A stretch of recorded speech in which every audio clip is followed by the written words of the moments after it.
OBC department के chairperson हैं all India के अनिल जैन, और हमारी एक राजस्थान की ओबीसी की गवर्निंग काउंसिल बनी हुई है जिसमें तकरीबन जो 35-40 लोग हैं वो आज इसमें आए हैं और ओबीसी के मुद्दों के ऊपर चर्चा परिचर्चा हो रही है कि ओबीसी को जितनी उसकी हिस्सेदारी है उतनी उसकी भागीदारी हो हर चीज। ओबीसी का जो आरक्षण है उसको बढ़ाया जाए, ओबीसी को कैसे कांग्रेस के साथ में जोड़ करके और जो भी सरकारें बनती है उनमें जो भी संसाधन है उनका उनके लिए उपयोग हो, किस प्रकार से हो, वो उस पर भी चर्चा हो रही है। और राहुल गांधी जी ने जो जातिगत जनगणना की बात की है वो केंद्र की सरकार ने अनमने मन से माना तो सही आखिरी में, लेकिन उस पे अब भी जनगणना में काम नहीं हो रहा है, तो वो भी एक मुद्दा है। बाकी अपनी अपनी जो भी ओबीसी की समस्याएं हैं सब लोगों को जोड़ करके कैसे संगठित करके कांग्रेस पार्टी की विचारधारा को, कांग्रेस पार्टी को आगे बढ़ाया जाए। कांग्रेस पार्टी के चाहे चुनाव हो, संगठन हो, उनमें उनकी किस प्रकार से सबकी भागीदारी सुनिश्चित की जाए, ये सारी चीजें हम लोग बैठ करके कर रहे हैं और आखिरी में जो भी निर्णय पारित होंगे उनसे आपको सबको अवगत कराया जाए। जी, आज हाईकोर्ट ने पंचायत निकाय चुनाव को लेकर के कहा यदि सरकार चुनाव कराने में सक्षम नहीं है 31 जुलाई तक, तो हाईकोर्ट अपने खुद का अधिकारी नियुक्त करेगा चुनाव कराने। मैं कह रहा हूं कि हाईकोर्ट भी आजकल कथनी और करनी में फर्क करने लग गया। ये कितनी बार कहेगा हाईकोर्ट? हाईकोर्ट में पहले भी कंटेम्प्ट लगा है और उस कंटेम्प्ट में फिर समय दे दिया। आज फिर कंटेम्प्ट लगा 31 जुलाई की जब बात आई कि नहीं कराएंगे, तो फिर ये इस तरीके की बातें करते हैं। तो मैं तो हाईकोर्ट से कहना चाहता हूं कि आप न्याय कीजिए। अगर ये चुनाव नहीं करा रहे हैं तो उनके खिलाफ स्ट्रक्चर पारित करके एक दो को जेल के सलाखों में डालिए ना। आपका इकबाल तो बुलंद रहना चाहिए, कानून और संविधान से ऊपर कोई है क्या? ये लोग बार बार हाईकोर्ट को आंखें दिखा रहे हैं। हर मंत्री और मुख्यमंत्री ये कह रहे हैं कि हम तो एक साथ कराएंगे, जो मर्जी है जो हाईकोर्ट कर ले, हम तो ओबीसी आयोग जो है वो रिपोर्ट देगा तब देगा। और ओबीसी आयोग इन्होंने बनाया, लेट बनाया, ओबीसी आयोग को संसाधन नहीं दिए, उसको बुला करके सीएमआर के अंदर ये कहा गया कि आपको जल्दीबाजी करने की आवश्यकता नहीं है, हमको अभी चुनाव नहीं कराना है क्योंकि हमारे पास दिल्ली से पर्ची आई है कि दिसंबर से पहले किसी हालत में पंचायत राज के चुनाव नहीं होने चाहिए और अक्टूबर से पहले नगर निकाय के चुनाव नहीं होने चाहिए, क्योंकि हमारी हालत इनकी पतली है। राजस्थान के अंदर जो भारतीय जनता पार्टी की सरकार है उससे हर वर्ग त्रस्त है, कोई काम नहीं हो रहा है, चाहे वो बेरोजगार की बात हो, नौजवान की बात हो, बिजली की बात हो, पानी की हो, सड़क की हो, अपराध की हो, हर चीज में वो फेल है। तो मैं समझता हूं कि अब हाईकोर्ट कब जगेगा, अपना इकबाल कब कायम करेगा, मेरे समझ से परे है। हाईकोर्ट अगर इसके ऊपर कोई स्ट्रक्चर पारित करके और कुछ करे तब तो समझ में आता है। आप देखना 2 दिन बाद में क्या निर्णय आता है, आज क्या बातें हो रही हैं। तो जो ऑफ द रिकॉर्ड कुछ बातें करके और लोगों को एक तरीके से आस जगाना और फिर उस तरीके का निर्णय नहीं आना, ये भी हमारे लिए एक बहुत बड़ी समस्या आज की तारीख में बना हुआ है। 4 लोग से एक मामला आया है जिसमें जो है सरकारी स्कूल में टीचर नहीं है, विद्यार्थियों ने उस स्कूल को ताला। भाई साहब, शिक्षा विभाग का तो बंटा बेड़ा गर्क कर दिया इस आदमी ने, बंटा ढार हो गया। आप बताइए, एक टीचर को एक स्कूल से उठा करके उसी स्कूल में दिया जा रहा है, ये क्या है? इसका खेल समझ में आया आपके कोई? ऐसे सैकड़ों उदाहरण है। वो क्यों हुए? टीचर को ट्रांसफर करने के लिए लिस्ट में नाम डाल दिया, आखिरी में उसने पैसा दे दिया, तो पैसा लेने के बाद में कोई आदमी ट्रांसफर कर कैसे सकता है? तो उसको उसी स्कूल में दिखा दिया। मैं प्रामाणिकता के साथ कहता हूं कि हमारे काफी टीचर जो है इस प्रदेश में, वो पहले से कह रहे हैं, उनको मैसेज दिया जा रहा है शिक्षा मंत्री के जो भी इर्द गिर्द लोग घूम रहे हैं उनके द्वारा, आपका यहाँ हो रहा है, आपको क्या करवाना है, कैसे करवाना है, और वो जाकर के संपर्क कर लेता है तो उसी स्कूल में उसका ट्रांसफर कर दिया जाता है। ये गारंटी सहित अगर कोई कहे तो मैं इसको प्रमाणित कर सकता हूं, अगर सरकार चैलेंज करे तो, कि जिस व्यक्ति का लिस्ट में नाम हुआ उसने पैसा दिया सिस्टम में, और पैसा देने के बाद में उसका उसी स्कूल में आगे नाम लिख दिया, क्योंकि उसका ट्रांसफर लिस्ट से नाम तो हट नहीं सकता। 1000, 2000, 5000 की लिस्ट बनने के बाद में उसमें से एक कड़ी निकालो तो बड़ी दिक्कत होती है, आखिरी समय में वो सारा का सारा सिस्टम बिखर जाता है। तो ये तरीका निकाला गया कि पैसा आ गया तो इसका ट्रांसफर रुक गया, और दुनिया भर का भ्रष्टाचार इस ट्रांसफर के अंदर हुआ है। ऐसी स्कूल में बता सकता हूं कि सीनियर की स्कूल है, 500 का नामांकन है, 3rd ग्रेड के टीचर के भरोसे छोड़ दिया गया, 5-5, 7-7 व्याख्याता, प्रिंसिपल, वाइस प्रिंसिपल सब हटा दिए गए। 12 महीने से प्रिंसिपल का पदस्थापन नहीं हो रहा है, 12 महीने से वाइस प्रिंसिपल की पदोन्नति के बाद में उनका पदस्थापन नहीं हो रहा है, 8 महीने से व्याख्याताओं का पदस्थापन नहीं हो रहा है, 12 महीने बाद में हाई कोर्ट पूरी की पूरी डीपीसी को निरस्त कर रहा है। जिस डीपीसी को निरस्त किया है, इसका मतलब जो लेक्चरर से वाइस प्रिंसिपल या प्रिंसिपल बना, उस प्रिंसिपल का वो पदोन्नति समाप्त हो गई, उसको उस पदोन्नत किए गए स्थान के ऊपर ट्रांसफर किया जा रहा है।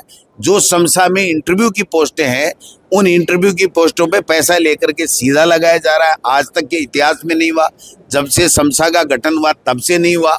और इनके इर्द गिर्द के लोग खुलेआम पैसे ले रहे हैं, खुलेआम भ्रष्टाचार हो रहा है, नग्गा नाच भ्रष्टाचार का किया जा रहा है। कोई पूछने वाला नहीं, कोई सुनने वाला नहीं। और अब तो सुन रहे हैं कि पहले मंत्री बनाएगा, फिर अधिकारी उसमें ब्यूरोक्रेट्स उसमें तब्दीली करेंगे, फिर दोबारा मंत्री के पास जाएगी, फिर उसमें पैसे लेके तब्दीली होगी, फिर सीएमआर में सीएमओ में जाएगी, फिर सीएमओ में पैसे लगेंगे, फिर जा करके नीचे होगा शिक्षा विभाग में। तो लोग ये भी कह रहे हैं कि कर कौन रहा है, ट्रांसफर कहाँ से हो रहे हैं, चल किसके लिए, ये समझ में नहीं आ रहा। सारे बीजेपी के एमएलए रो रहे हैं, वो कह रहे हैं, आपने देखा होगा फतेहपुर में श्रवण चौधरी आया कि मैंने नहीं कराया, कैसे हो गए। मेरे यहाँ 400 में से 358 प्रशासनिक ट्रांसफर किए गए, आप समझ सकते हो, 400 में से 358। और मैं चैलेंज करता हूं शिक्षा मंत्री जी को, कोटा के अंदर 2nd ग्रेड के ट्रांसफर हुए, मैंने 0.03% भी प्रशासनिक ट्रांसफर नहीं किए थे, 0.03। और इन्होंने अपने कोटा संभाग में 24% और मेरी विधानसभा में 85% प्रशासनिक ट्रांसफर। प्रशासनिक का मतलब है कि सीकर का आदमी बांसवाड़ा में जाएगा, बांसवाड़ा का आदमी हटेगा वो झुंझुनू में आएगा, झुंझुनू का आदमी हटेगा वो जैसलमेर में जाएगा। ये कौन सी प्रशासनिक आवश्यकता पड़ गई? ये पूरा का पूरा राजनीतिक द्वेषता और भ्रष्टाचार, दो ही काम है। और आरएसएस इस पर्दे के पीछे पूरी तरीके, एक राठौड़ है, मैं नाम तो भूल रहा हूं उसका, संस्कृत एजुकेशन का, संस्कृत शिक्षा का है, और वो पूरी की पूरी हमारे सीकर का चूरू का संभाग है, उसमें वो आकर के पूरा कह रहा है इसको चेपना है, इसको यहाँ करना है, इसके पैसे आ गए, इसके ये नहीं आ गए। क्या तो राठौड़ है, उसका नाम मैं बताऊंगा आपको, मेरे शाम को प्रेस नोट में बता दूंगा, मुझे कोई दिक्कत नहीं है। पूरे के पूरे टीचर कह रहे हैं, ये इनके मंत्री जी के पीएसओ का फोन आप टेप कराओ, सरकार में दम है तो। इनके पीए है वो एक साथ घूमता है, उसका फोन टेप कराओ, पता लग जाएगा। कई मंत्रियों के पीए इस शिक्षा मंत्री के ऑफिस के दलाल बने हुए हैं। आप समझ में नहीं आ रहा यार, शिक्षा के क्षेत्र में अगर ट्रांसफर में पैसे ले रहे हैं, लोग लूट रहे हैं, स्कूलें बर्बाद हो रही हैं, बच्चे रो रहे हैं, और मुख्यमंत्री आंख मीच के बैठा है, तो इससे बड़ा दुर्भाग्य हमारे प्रदेश का क्या होगा।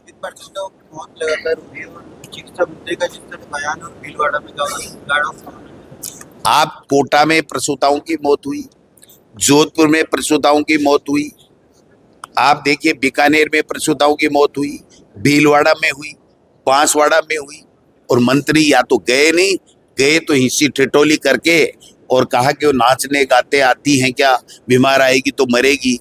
मैं आज नहीं बता सकता, मैं वहाँ नहीं बता सकता। आज से 6 महीने पहले जब प्रसूताओं की मौत हुई थी, उसकी रिपोर्ट भी मंत्री जी ने आज तक नहीं दी। और कोई मतलब नहीं है इनको, ये लूटने के लिए आए हैं। जैसे गजनवी आया था वैसे लुटेरे हैं, और लूट करके ले जाएंगे। और एक सबसे बड़ा राजस्थान का दुर्भाग्य ये है कि आज वर्तमान में इस तबादला उद्योग में जिस आरएसएस ने एक वोट नहीं लिया, भारतीय जनता पार्टी के बैनर के कमल के फूल पे जो लोग वोट लेकर के आए, आज कमल के फूल वाले भी रो रहे हैं। आरएसएस ने तांडव नृत्य मचा रखा है, पैसे ले लेकर के पूरा का पूरा आरएसएस यहाँ भ्रष्टाचार पनपा रहा है और उद्योग चला रहा है ट्रांसफर का। इससे बड़ा दुर्भाग्य इस प्रदेश का कुछ नहीं हो सकता। तो देखो, वसुंधरा जी दुखी आत्मा है, और दुखी आत्मा जो निकलता है उसके जो शब्द निकलते हैं तो वो ठीक ही निकलते हैं।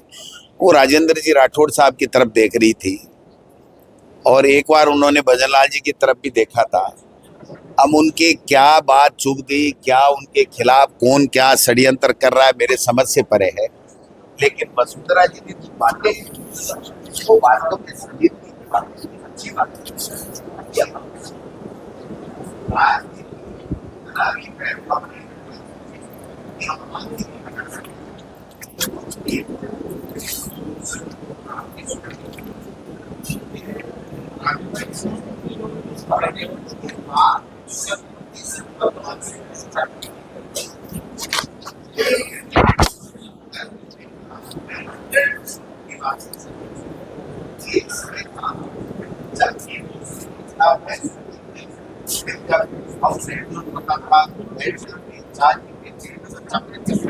घर तक जाते थे। आजकल तो अगर मैंने मुख्यमंत्री के खिलाफ कुछ बोल दिया तो मेरे तमाम जो भी जितने भी रिश्तेदार पहचान वाले मेरे इलाके के सब के नाम। आज क्या हो रहा है बताइए, मुख्यमंत्री के नाम शिक्षा मंत्री की गलत का विरोध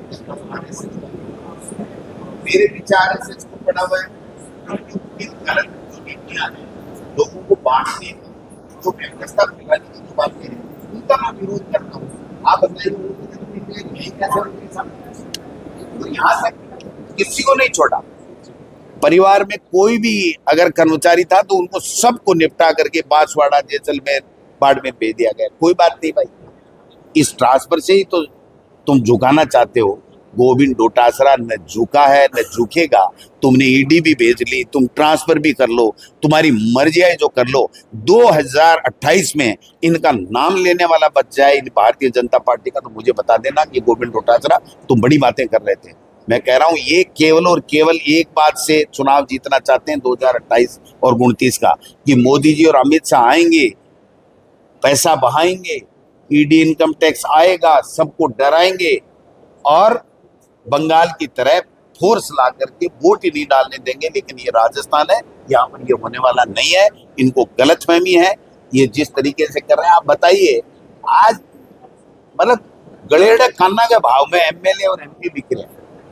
इससे बड़ो दुर्भाग्य इस प्रदेश को कोई नहीं हो सके। आप बताइए, 241 वाली बहुमत वाली पार्टी जो पूर्ण बहुमत नहीं प्राप्त की, वो 3/4 मेजोरिटी में जाने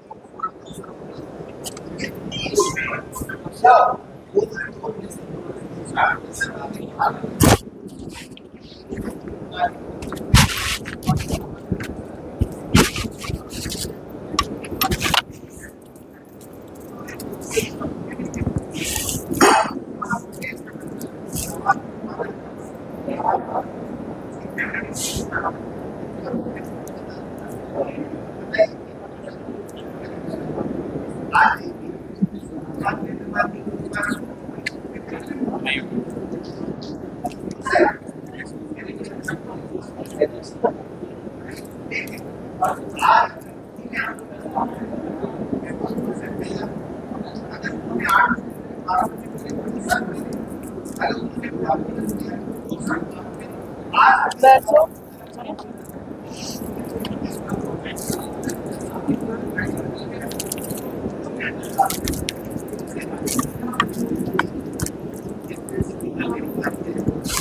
आएगी ना तो इनका पता नहीं चलेगा कि इनमें हुआ क्या।